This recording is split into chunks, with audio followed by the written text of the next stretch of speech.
Hello and welcome back to Smash Hit Sports. Insert the clip, Nick. We're back.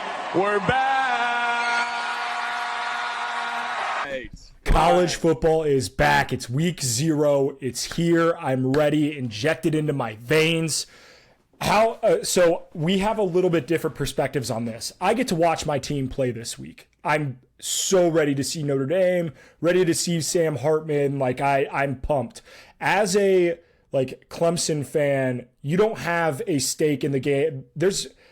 Truly, because Notre Dame is independent, there isn't an ACC game played or an ACC team playing this weekend. So what's your outlook just headed into the weekend for week 0 as a whole? Listen. We've been waiting for college football to come back for so long. It feels like years ago that we were watching Georgia TCU in the dark cold of winter. I've just been itching for anything, especially I'm tired of throwing 8-team MLB parlays in, just to feel something. I'm excited to be able to have these, what I actually know, more predictable stuff I can bet on.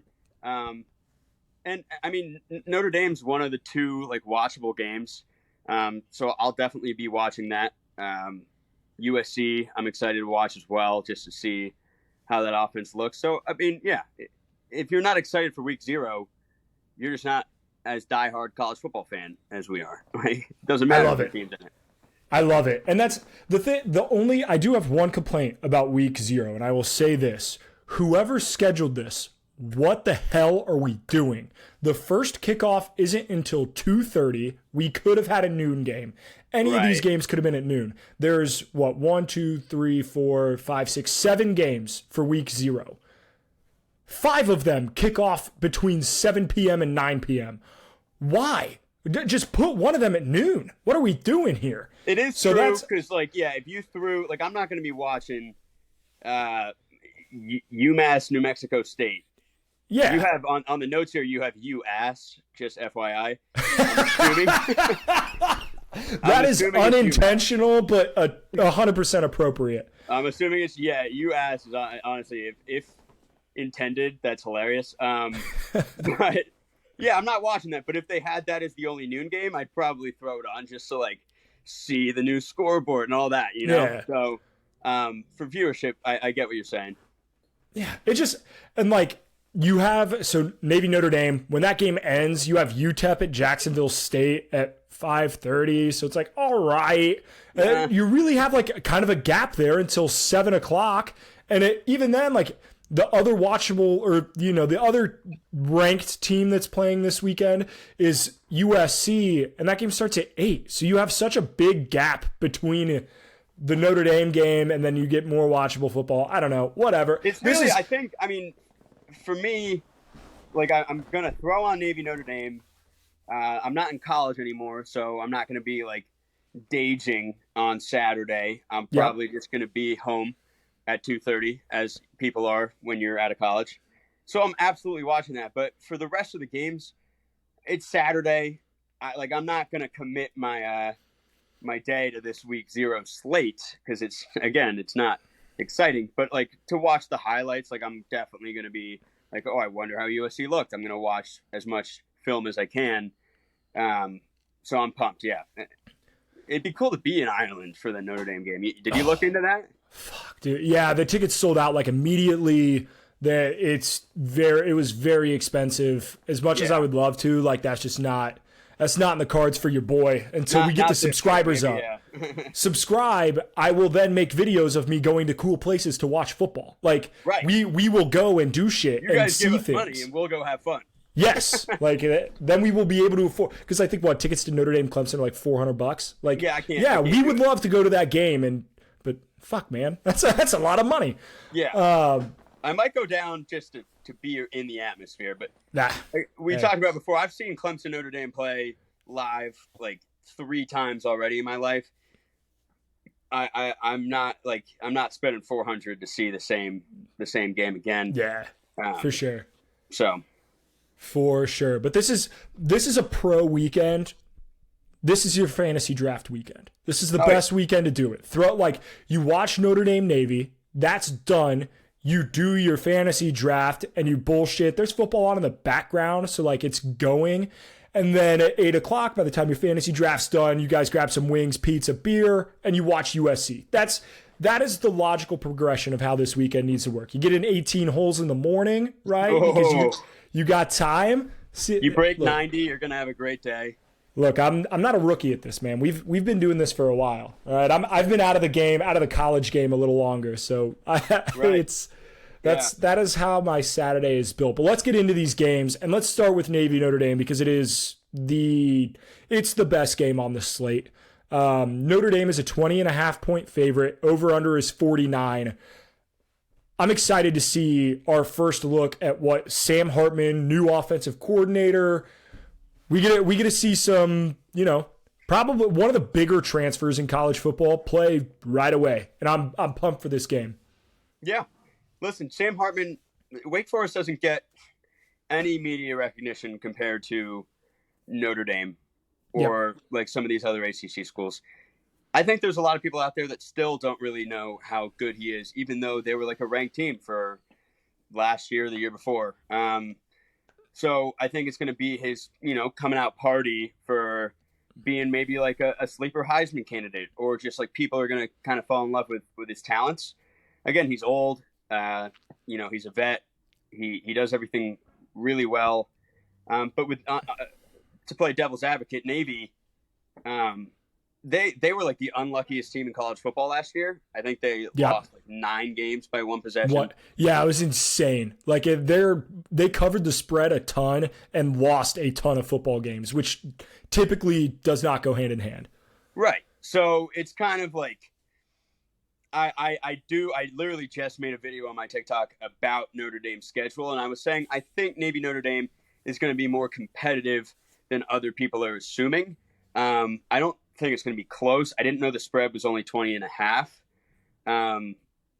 But I think that's a pretty good line, but I would honestly be kind of inclined to sprinkle on Navy, just see what happens.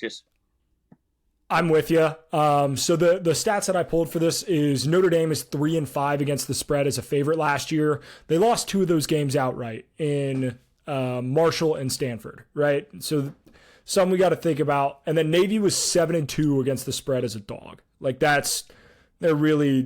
covered a lot of spreads last year, but they were a dog 9 times. So not a very good team. I will stay away from this just because my rule is I will never bet against my own team because I don't want to have mixed feelings about the game. I want to root for my team. The rule should be never bet on your team at all, in my opinion. I don't know how often you bet on Notre Dame, but I've been bitten in the fucking ass betting on Clemson. Where that's fair. Even if it's to cover a spread that we don't cover but we win, and then I'm really upset. That's never fun. It's never fun. That is fair. Betting on the Bengals has got me in bad places, especially the Super Bowl. That was tough. that was tough. That's a different story because you got to bet on the Super Bowl. So yeah, but I get it. Yeah, the thing that I'm also excited to see with Notre Dame is and there are going to be a lot of teams that play crappy games week 1, and that's fine. What I'm looking for, especially if you have a new coach or a new coordinator on either side of the ball, is what they look like schematically, because that's going to tell you a lot about how this season goes. I don't think the score is going to be indicative of whether or not, Notre Dame is going to be a playoff team or if they're going to be, 7-5. But what I am looking forward to see is what do their personnel groupings look like? How frequently are they run versus pass? Are we bringing out 11 personnel or 2 tight ends all the time? 2 tight end sets. Are we doing a shit ton of motion? Because personnel changes and the play calling changes a ton based on who you play. But the scheme is largely going to be the same no matter who, even if Alabama goes out and I forget who their first matchup is, but it's somebody not very good. Even if they go out, they played Utah State first game of the year last year, you're still going to see, what they want to do offensively and defensively under Tommy Rees. So I'm excited to see that with Notre Dame. As far as, I think I think 20.5, 21, I think is probably the right line. If this game is a, 35-14 game. Well, the over-under is 49, so I think that's exactly what the Vegas algorithms spewed out to them. Yep. With 35-14. I mean, that makes a lot of sense. It does. Yep. I don't see value if you're listening to get some gambling advice. I don't see value. So the next game is UTEP and Jackson State. Or Jacksonville State. Yeah, sorry.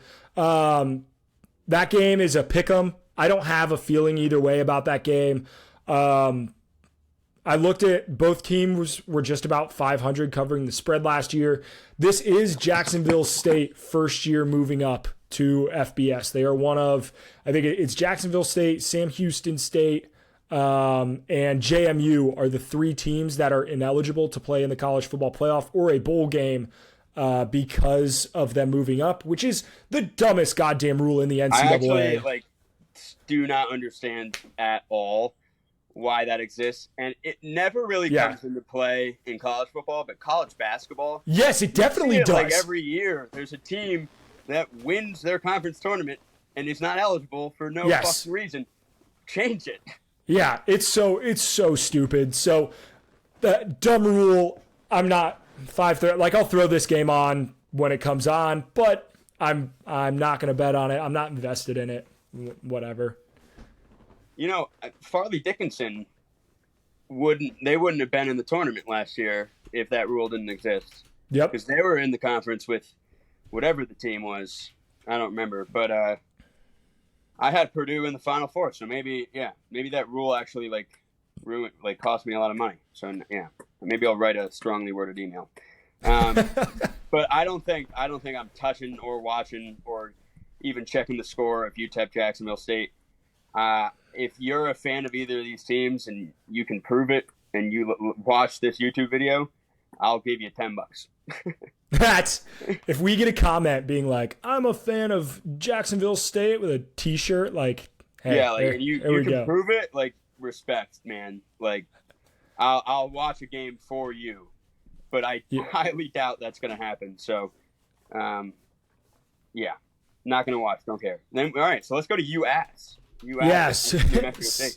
So UMass New Mexico State. Somehow New Mexico State is a 6.5 point favorite. And to put this into perspective, ESPN's FPI, which is their football power index, right? That's kind of how they rank all of these teams, at least in the FBS. UMass is 133 out of 133. And New Mexico State is 129 out of 133. We got a good one. Yeah.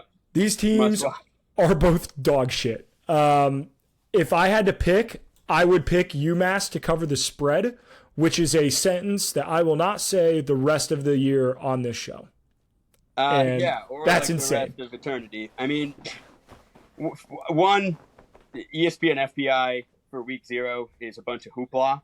Yeah, it's a fucking algorithm based on this current season. So I guess it's probably just carryover from last year.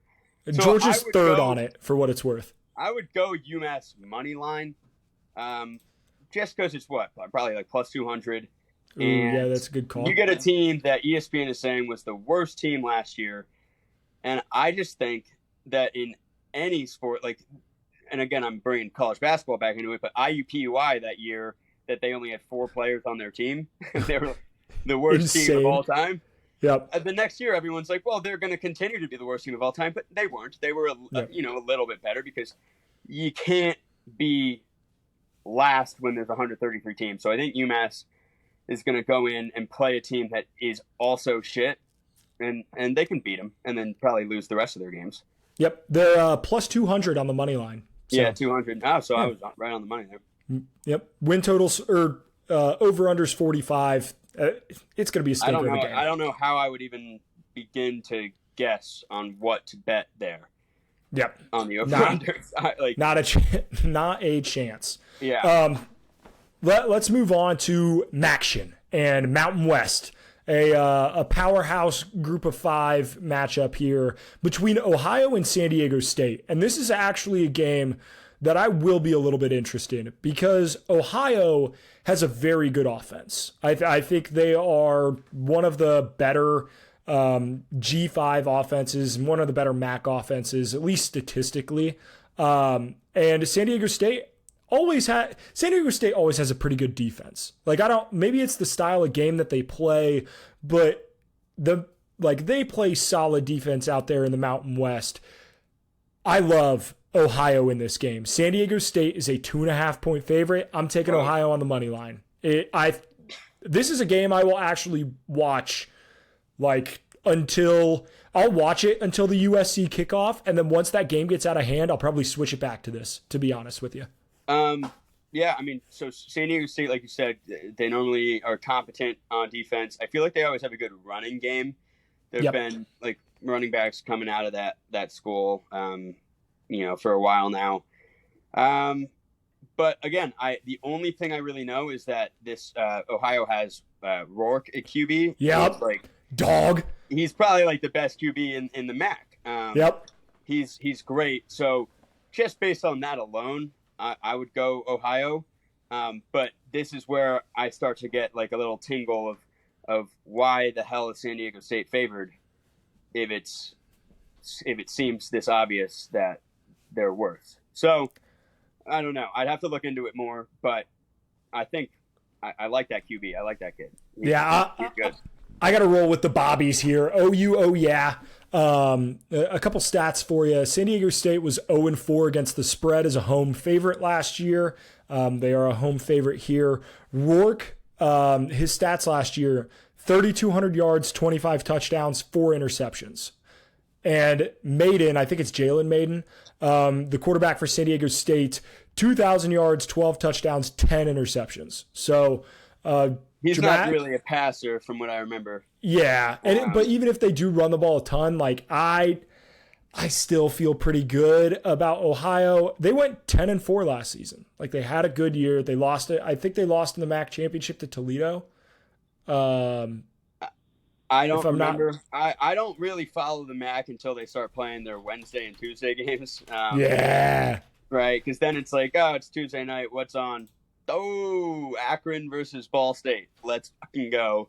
Yep. And then there's 3 pick sixes and terrible places. Awesome. So I'm going to try to go to one of the, because I live 2 hours from Ball State. So I'm going to try to go to one of those Wednesday night games at Ball State or Western. Yeah. I don't live too far from Western Michigan either. So, but yeah, Toledo beat Ohio in the MAC championship last year. But I mean, they ended their season 10-4. It's pretty damn good. They were 10 and what were they? They were 9-3. Yeah, they were 9-3. They lost the conference championship and then won their bowl game. So it's tricky. I don't know what I would do. I wish I knew because I really do think that there's something fishy here. But maybe the under. Maybe I'll take the under. Well, hey, fair enough. Fair enough. That's I'll lock that in just for now. Okay. Talking about a team that is super ready for week 0, Vanderbilt Stadium is still under construction. Their seating capacity for their opening weekend game is 29,000 in an SEC for an SEC team, which is a little ridiculous, but hey, It is what it is. At least they're able to play football on their home turf. Hawaii coming into Vanderbilt. Vanderbilt is a 17.5-point favorite. The over-under for this game is 55.5. I am not touching this game with a 10-foot pole. Hawaii is obviously coming off a terrible disaster with the fires on Maui. So who knows if they come in with motivation or if they are distracted by this. There's too many outlying emotions ride high in college football. No. And then Vanderbilt. Yeah, I can't touch it either. If I thought Hawaii could win, maybe I'd do it, but I don't think they can win. So yeah. And you're going to sit here and tell me that I'm not betting on Vanderbilt as a 17.5-point favorite against God knows who. Not a chance.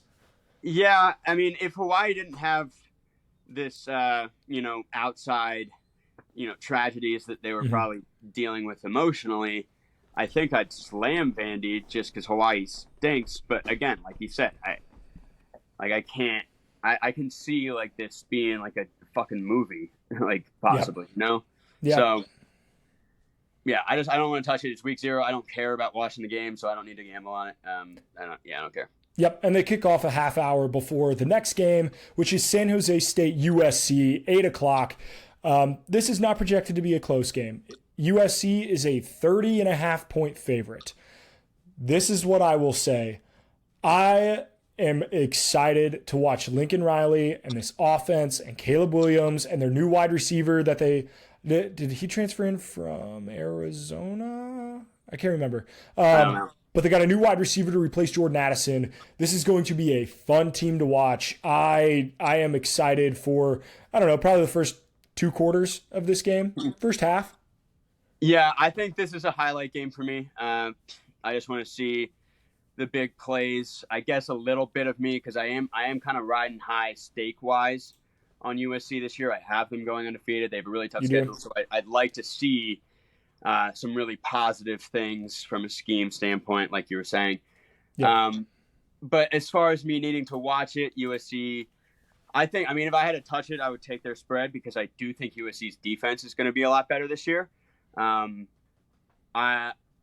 over-under, they're saying it's going to be 48-18. I can see what a weird USC, score. Yeah, well, that's always how it works, but I can see them getting to 49 and then just pulling the starters and so I wouldn't touch the over/under, but I don't know. The second half's going to screw you. Maybe take a first half bet. That's not a bad idea in these large spread games. I won't touch spreads that are over 4 touchdowns. Like I just won't do it. I don't have any desire to do it. But it's really hard to imagine, Yeah, because there's so much that could happen at the end of a game like that. Like you get a last second, like a touchdown where they just stop caring, or backup quarterback comes in and throws a couple interceptions, or like on the vice versa, if you were to take San Jose State to cover, like you could have a try-hard backup quarterback come in and really ball out for USC. So who knows? Right. Here's what I do know. In their out-of-conference slate, which I guess includes Notre Dame, so I'm going to stay away from that. But USC opened the season against Rice last year. They put up 66 by themselves against Rice.